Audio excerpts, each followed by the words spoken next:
আসসালামু আলাইকুম প্রিয় দর্শক, চলে এসেছি নতুন আরেকটি রেসিপি নিয়ে। আজকে তৈরি করে দেখাবো মুখরোচক এবং সুস্বাদু শুটকি মাছের ভর্তা। এটা আপনারা গরম ভাত, রুটি যে কোনো কিছুর সাথেই খেতে পারেন। আজকের এই ভর্তাটা আমি লইটা শুটকি দিয়ে করে দেখাবো। শুটকিটা ভর্তা করার জন্য আমি প্রথমেই সব উপকরণগুলোকে ভেজে নিব। 8 থেকে 10টা শুকনা মরিচ আমি এখানে প্রথমে ভেজে নিচ্ছি। এই শুটকি ভর্তাটা আপনারা যে কোনো শুটকি দিয়ে করে নিতে পারেন, আবার অনেকে অনেকভাবেই এই শুটকি ভর্তাটা তৈরি করে থাকে। আমি খুব সহজভাবে আজকে আপনাদেরকে এই ভর্তাটা তৈরি করে দেখাবো। মরিচটা ভেজে নেওয়ার পরে কড়াইয়ের মধ্যে যে তেল থাকবে সেই তেলের মধ্যে আমি শুটকিগুলোকে ভেজে নিচ্ছি।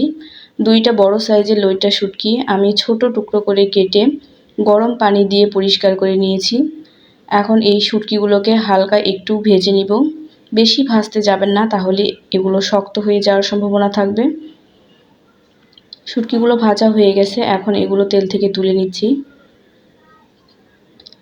শুটকি এবং মরিচ ভাজার পরে কড়াইয়ের মধ্যে যে অবশিষ্ট তেল রয়েছে, এই তেলের মধ্যে আমি এখন রসুন এবং পেঁয়াজগুলোকে ভেজে নিব।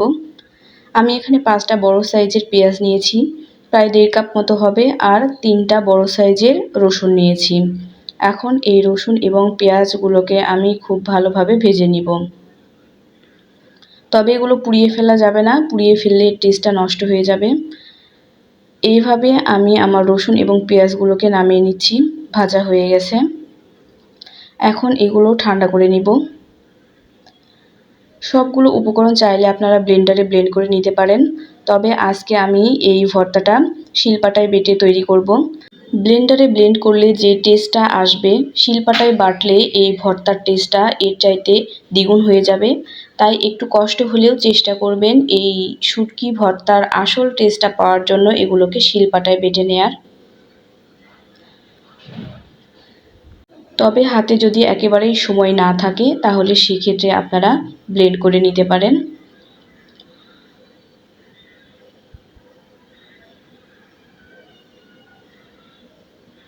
সবগুলো উপকরণ মিহি করে বাটার কোনো প্রয়োজন নেই, আমি চেষ্টা করেছি একটু আলগা করে বাটার।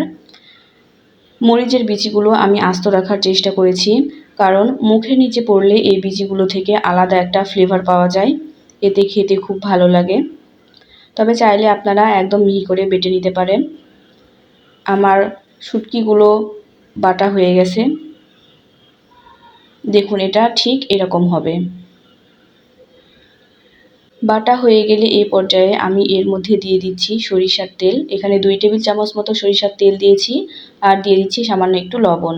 আপনারা আপনার টেস্ট অনুযায়ী তেল এবং মরিচটাকে বাড়িয়ে কমিয়ে নিতে পারেন। কেউ ঝাল খেতে বেশি পছন্দ করেন, কেউ আবার অল্প ঝাল খান। আমি আজকে এই ভর্তাটা একটু ঝাল ঝাল করেই তৈরি করেছি, কারণ আমার কর্তা মশাই খুব একটা ঝাল পছন্দ করেন না, আর তিনি শুটকিও খান না। তাই আমার পছন্দ মতো ঝাল দিয়ে এই ভর্তাটা করেছি। রেসিপিটি ভালো লাগলে অবশ্যই একবার হলেও এভাবে শুটকি ভর্তাটা বাসায় ট্রাই করবেন। আমি নিশ্চিত একবার বানালে এটা আপনারা বারবার তৈরি করবেন। রেসিপিটি দেখার জন্য ধন্যবাদ। আল্লাহ হাফেজ।